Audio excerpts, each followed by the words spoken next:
What is going on, guys? It is Cameron with Lebanon for Performance back in the studio, and today we have kind of a personal video. We are going to be showing you how I would spec an all-new 2024 S650 Mustang.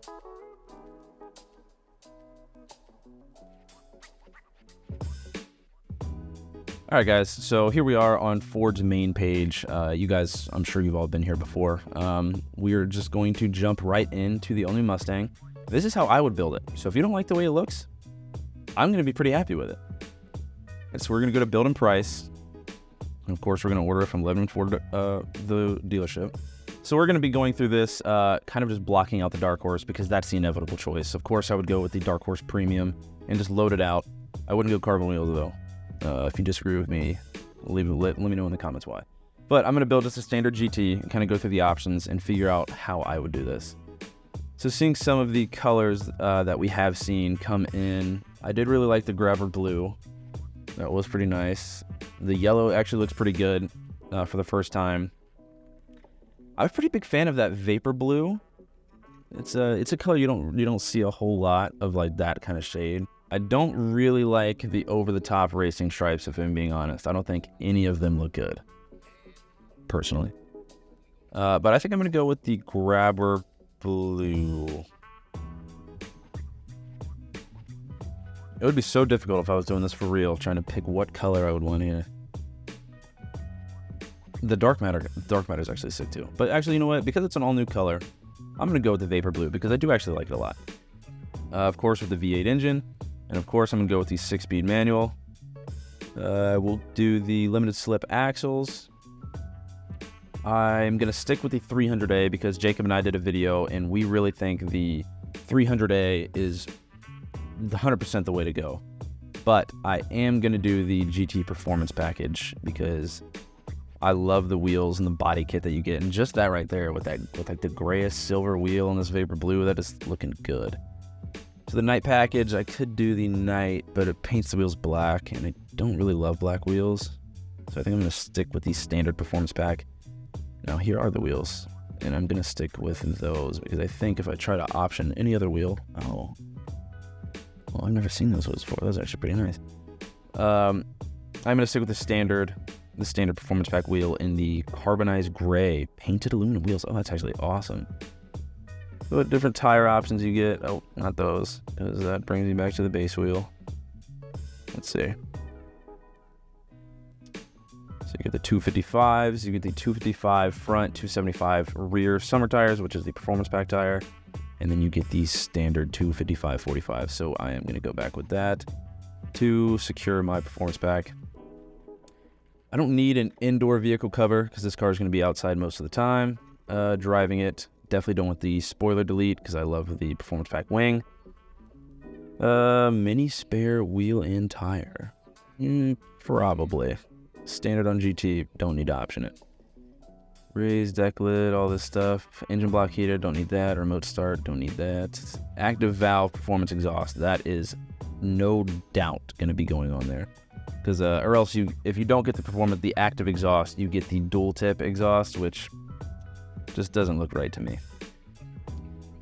Brake calipers painted in black right now. You can either get them you can get the Brembos painted in black, Grabber Blue, or red.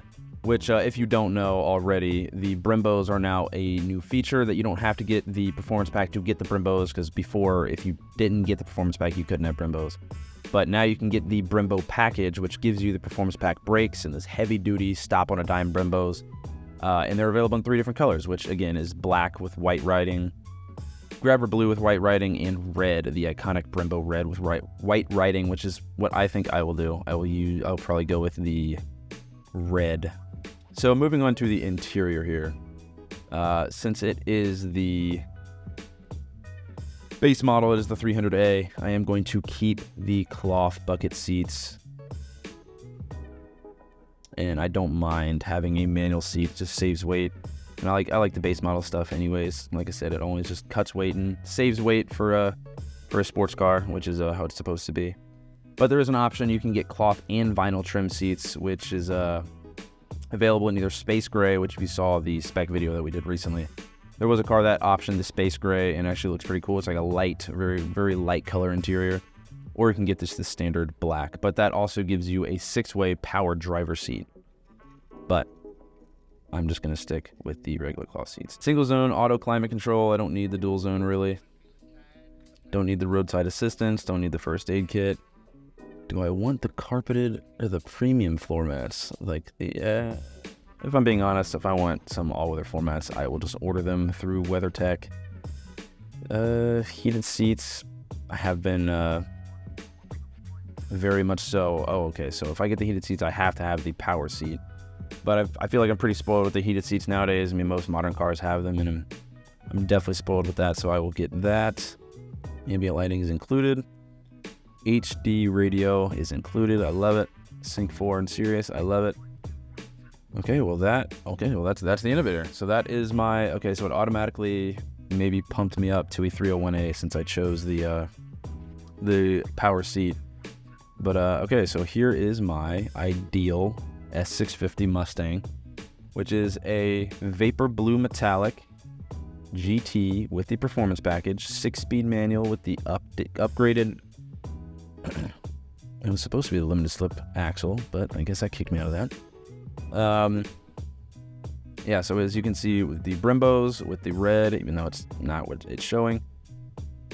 The interior, because the standard interior with the black cloth and vinyl seats, no leather for me.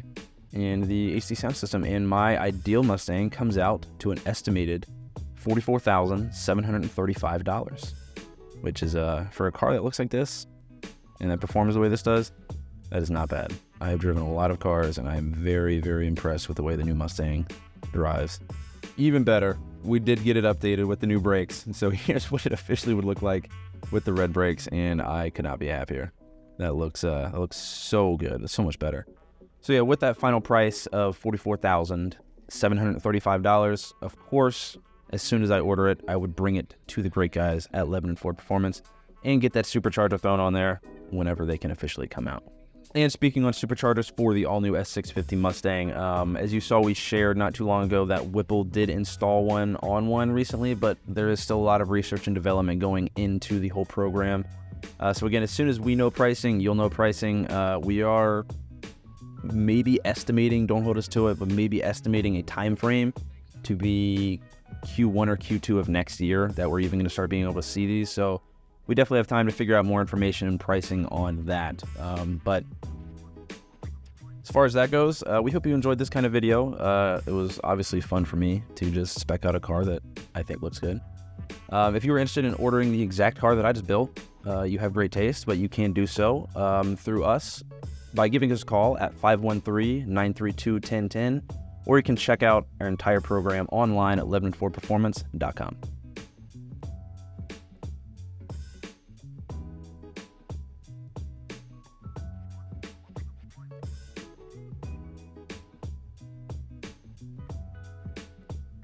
All right, guys, well, thank you for checking out this video.